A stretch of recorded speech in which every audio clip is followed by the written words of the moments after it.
I'll now turn it over to Special Envoy Lenderking for some opening remarks. Sir, the floor is yours. Good afternoon. Thank you, Hala, and thank you all for joining us today. Ramadan Kareem for those of you celebrating.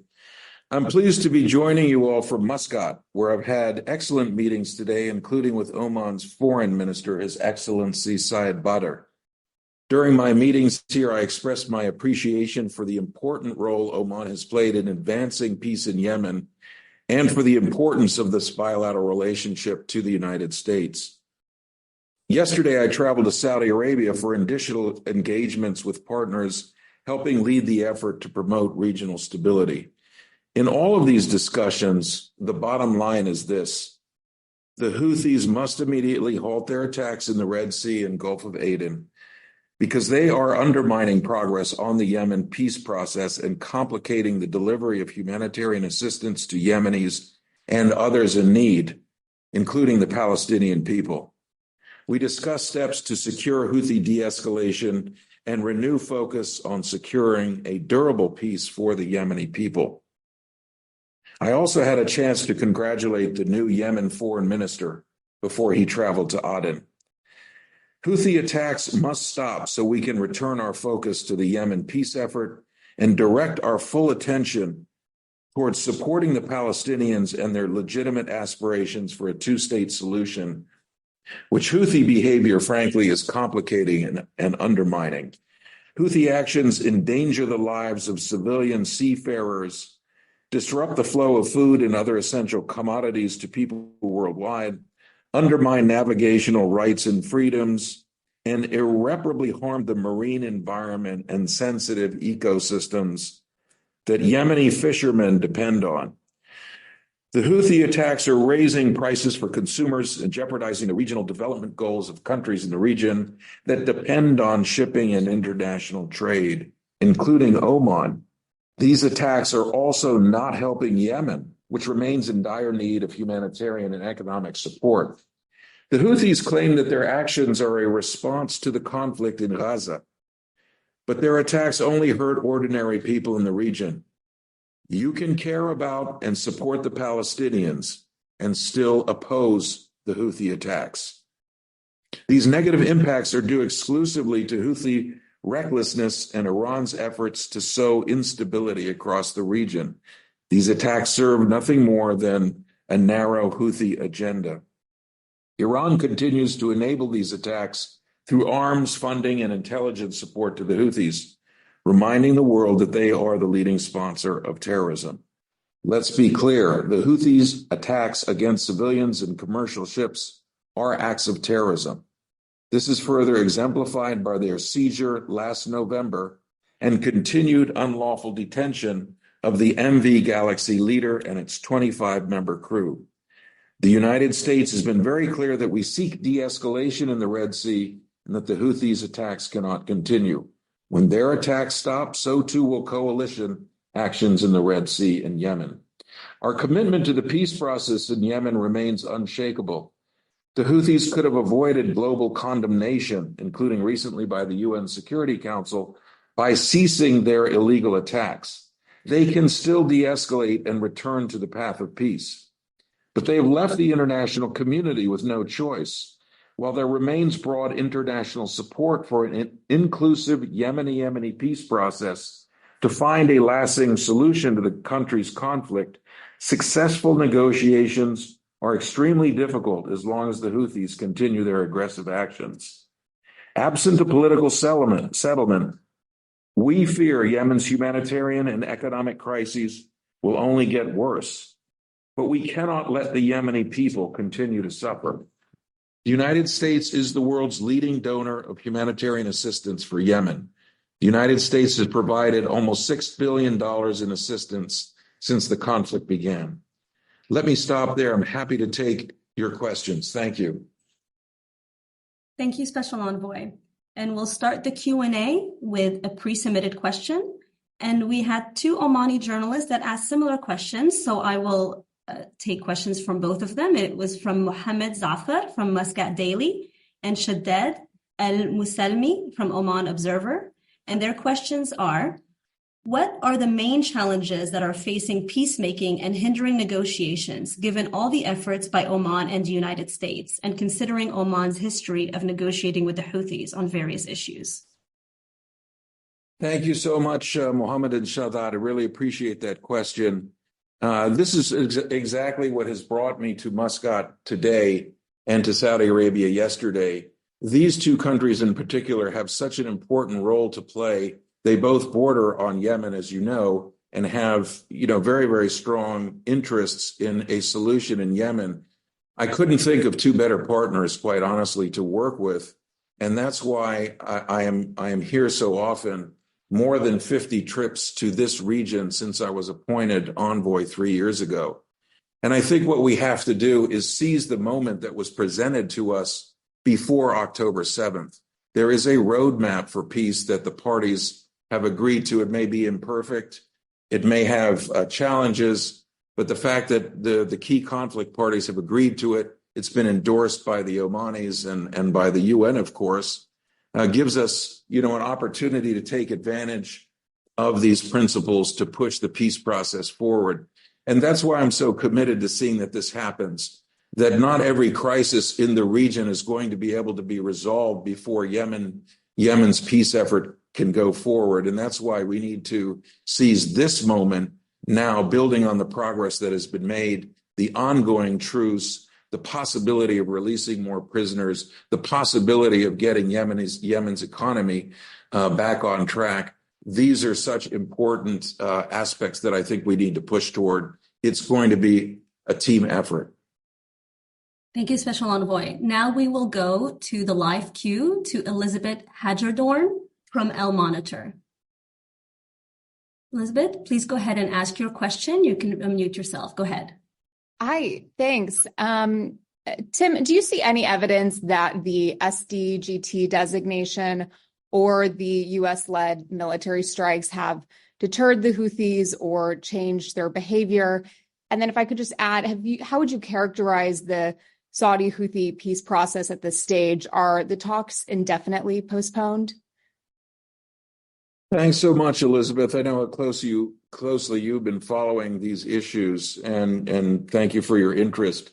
I do think, from our point of view, that the designation of the Houthis as a specially designated global terrorist organization in February has put additional pressure on their ability to fundraise. And it was our intent to put this additional pressure on the Houthis as a way of signaling our desire to move their behavior away from the focus on the Red Sea back toward the peace process.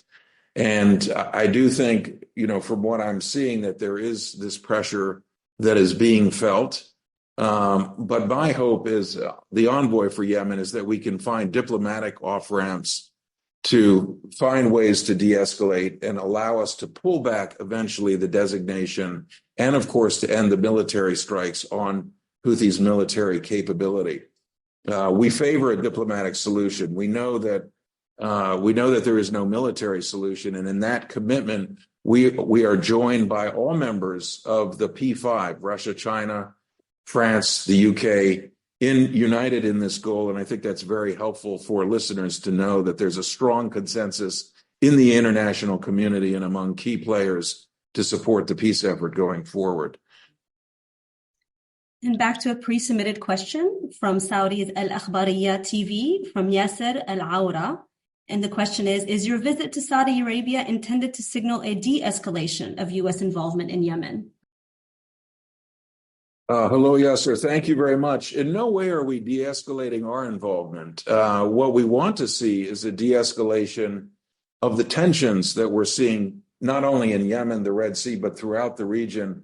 And of course, my focus is particularly on the ways that we could move beyond the current crisis in the Red Sea and get back to the Yemen peace effort. As I say, there's a fundamental foundation, a very, very important foundation in the roadmap that was agreed to in December after a year or more of painstaking work. And I think, tying back to Elizabeth's question earlier, the fact that Saudi Arabia and the Houthis have been able to make progress Saudi Arabia mediating between the Houthis and the Yemen government, multiple visits to Sana'a and to Riyadh by both sides, building confidence and driving agreement on a roadmap gives us some hope that we can use this moment to get beyond current tensions and refocus on what the Yemeni people need, which is an end to this 9-year civil war. We'll go back to the live queue to Jeff Selden from Voice of America. Jeff, feel free to unmute yourself and ask your question. Thank you very much for doing this.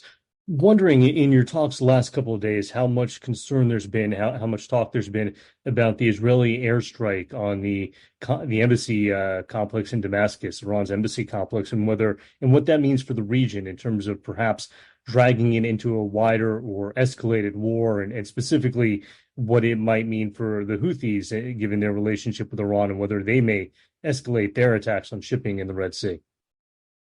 Well, thank you for that. That was a significant development, and of course, that issue has come up in my stops on this trip. This attack took place while I was on the road. I was not briefed on it. I believe that the White House has made very clear that the United States was not briefed on it. This was not our strike, and I think you can continue to look toward Washington for further commentary on that. What I've sought to do is keep the Yemen focus, first and foremost, that whatever is happening in the region, we need to keep a laser focus on the needs of the Yemeni people. They've suffered through 9 years of war, of deprivation, of destroyed infrastructure, of displacement. And I think harnessing the regional efforts, in a positive direction toward peace is exactly where this administration wants to go. We have to be able to push efforts on peace in Yemen, just as we're working on multiple other crises in the region. Thank you, sir. Now to Farida Ahmed from Pre-Submitted Questions, and she is from South 24 Center for News in Yemen. And her question is, the American response to the Houthi attacks on ships in the Red Sea and the Gulf of Aden has yet to achieve its objectives. What are the next steps for the United States in light of the Houthi escalation? And will this escalation affect the expected negotiations process and your efforts as a special envoy to Yemen alongside Hans Grundberg? Well, thank you so much again for reaffirming the importance of the peace effort. I do think that the pressure that the United States and a coalition of other countries, Operation Prosperity Guardian, the coalition that is conducting military strikes on Houthi military capability to destroy that capability that the Houthis use to attack ships. It has no broader purpose than that very specific goal. Plus, the designation of the Houthis does put additional pressure on that or on the Houthis and may help discourage them from continuing down this path. But nevertheless, I do think that ultimately diplomatic solutions will have to be found. And again, that's why the importance of consulting with regional partners who have such a strong stake in a peaceful outcome to this conflict, Oman, Saudi Arabia, and others. I will travel elsewhere in the region later this month. That's why this is so important, I think, and why I refer to this being a team effort, because I think the other countries in the region have such a strong stake in a peaceful outcome. We all want Yemen to be a source of stability for the region.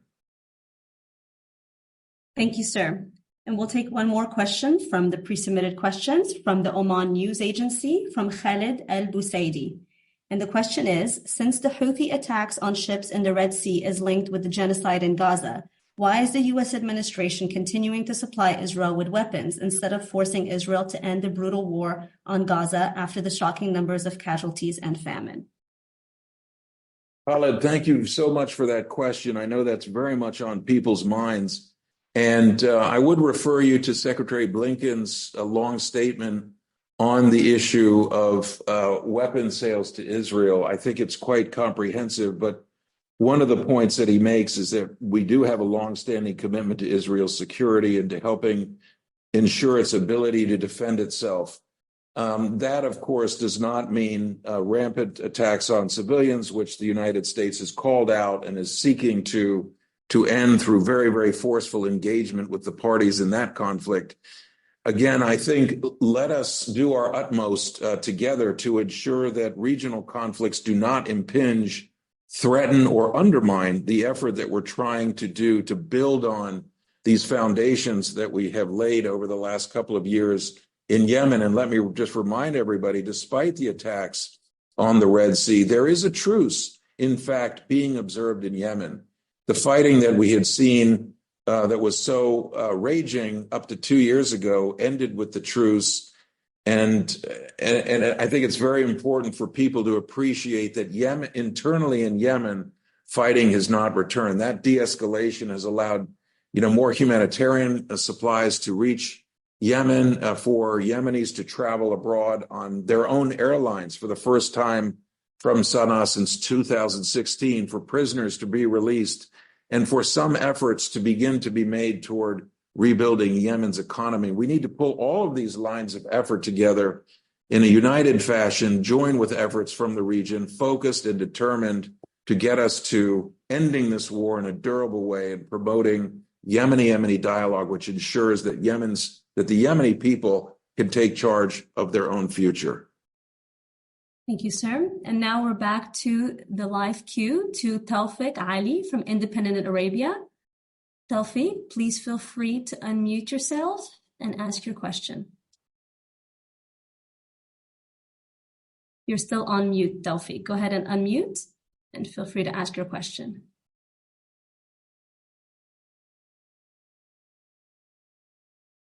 Okay, I don't think we're able to hear Tawfiq. Tawfiq, feel free to write your question and we'll try to ask it on your behalf. Marhaba. Hello. I will speak Arabic, okay? Actually, we can only take questions in English, but feel free to write. ممكن تكتب السؤال وممكن نسأل السؤال. But the questions will be asked only in English. طيب هعود بعد شوي. I'm sorry? Okay, thank you. All right, I will go back to the pre-submitted questions and ask a question. I will be back shortly, okay? Okay, thank you. Thank you, Tawfiq. All right, so back to the pre-submitted questions. Hufayfa Al-Amri from YemenNow.com. Is there any breakthrough in the Yemen peace process, given that the Huthis continue their terrorist activities in the Red Sea? I think most importantly, we're looking for and working toward the durable ceasefire in the Yemeni talks that we so much want to achieve. And I think that the UN Security Council and the countries in the region want to achieve. It's very difficult to take advantage of the momentum that we have made in Yemen over the last few years, given these attacks on the Red Sea. Unfortunately, these attacks against international shipping have undermined the credibility of the Huthis as a good faith actor in Yemen. Let us see whether they can find a way to release the crew of the Galaxy Leader, 25 sailors who were detained in November of last year, who are still being held. There's no justification for it. They have no connection to Israel. Their ship had no connection to Israel. This is a step that the Huthis could take to show good faith to the international community that they do have an intent to de-escalate. They do have a commitment to de-escalate. Steps like these can generate a lot of goodwill, will be noticed and welcomed by the parties, and can be used to contribute to the peace process going forward. All right. And now Mona Lisa Freiha from An-Nahar asks, does Washington have an assessment of the impact of the U.S. campaign against Yemen's Houthis? Are there any other options on the table to deter attacks by the group? As I've said, I think that the pressure campaign is something that is having its intended effect in the sense that those targets that the military is striking, whether they be underground facilities or coastal radars, they are being destroyed. They are hampering the ability of the Houthis to continue to launch attacks on Red Sea shipping. And by the way, these attacks are hurting, ships of many, many different countries. I think more than 70 attacks over the last several months. They've sunk a ship. They've killed 3 mariners. I mean, this is not acceptable behavior for any party to exert on international waterways and threatening freedom of navigation. So I do think that we collectively need to continue this pressure, but at the same time, continue to talk to our allies and partners in the region about ways to de-escalate and looking to defuse this tense situation as soon as we can. Now, Abdulhadi Habtour from Al-Sharq Al-Awsat newspaper asks, how do you respond to the recent Houthi actions regarding the issuance of a new currency denomination of 100 riyals?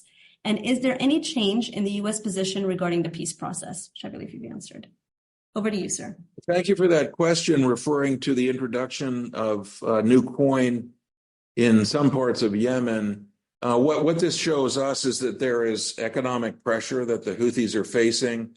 I've talked about the economic pressure that the Houthis are placing on international shipping, which is harming regional economies, but it's also harming Yemen. And in that sense, I would point to a 15% reduction in ships being able to dock at Hodeidah port, which is the lifeblood for the Yemeni people. These actions on Red Sea shipping have obstructed humanitarian supplies from reaching the Yemeni people. And that's why we say that these attacks are misplaced and why they're reckless and indiscriminate. And so I think what this introduction of a new coin shows is economic pressure that is being felt by the Houthis. There is a liquidity crisis in Yemen. What this all points to is the importance of returning Yemen to a period of stability where its economic resources can be used to promote stability and benefit for all Yemenis, where salaries can be paid according to the terms of the roadmap, where Yemen's fisheries are not endangered by attacks on oil tankers and other ships that could threaten these vital ecosystems. And that's, again, why we need to make this push toward the Yemen peace effort, which will help the humanitarian situation and also help Yemenis rebuild their economy. Now, Lama Al-Hamawi from Arab News asks, you met with officials in Riyadh this week to discuss the recent Houthi attacks on vessels on the Red Sea. Who did you meet with, and what were the results of those meetings? Well, thank you. I continue to meet with a broad range of officials in Riyadh. I did mention the Yemen foreign minister who was on his way to Aden, and that was a pleasure to meet him for the first time in this new capacity. And of course, we welcome the presence of the legitimate Yemeni government in Yemen, where it can connect with the Yemeni people, I think, do projects that are a benefit to the Yemeni people and demonstrate its accountability to the Yemeni people. I also do meet with a broad array of Saudi officials and other Yemenis who may be found in Riyadh at the times that I am there. I think all of these consultations are extremely important in narrowing the differences that may exist between the conflict parties and ensuring that the international community is fully behind a genuine and sustained peace effort in Yemen, that these efforts are coordinated and focused and determined. Now, Amina Zaki from Dastur asks, is there cooperation with Arab countries and Egypt to confront the challenges in the Red Sea? Well, thank you so much. Of course, we talk about Yemen as a regional issue, and indeed it is. Well, Yemen is connected by border with Saudi Arabia and Oman, and those two countries have a special stake. The Egyptians have had long-standing interest in Yemen, and we see that Yemen's stability is of benefit to all countries in the Middle East. And so that's why I think the regional effort is so important to what we're doing. We welcomed Algeria on the Security Council, for example, recently, and we've had very productive conversations with all the members of the Security Council about the need to push Yemen peace efforts forward. The Egyptian economy is taking a terrible hit as a result of attacks on the Red Sea, with revenues from the Suez Canal decreasing by 50%. And this is why we say that the Houthi attacks on Red Sea shipping have such a negative impact, and why that impact is spread out and being felt by ordinary people, ordinary consumers, and obstructing the movement of fuel, food, medicine to people who need it around this entire region. All right, we just have time for just a couple more quick questions, if you have time, sir, from Jamila Al-Abri from Athir in Oman. And she asks, if the attacks on ships continue in the future, will America continue its attacks? And are there clear statistics on the losses resulting from the rerouting of shipping routes and ports? There are some terrific websites and a lot of open source reporting on the impact of the attacks on Red Sea shipping. We look at those quite extensively ourselves. Every single country almost in the region is impacted in one way or the other, in a negative way. A loss of revenues, blockage of essential commodities, driving up of insurance costs, of fuel costs, the diversion of ships from going through the Red Sea and going around Africa instead adds millions of dollars in fees that is going to be passed on to consumers and to ordinary people in each of these countries. And it's a shame to see this kind of impact continue when it's not necessary to resolving the conflict in Gaza. I think that's why we point to the urgency of ending these attacks on Red Sea shipping, returning the focus to the Yemeni peace process. Thank you, sir.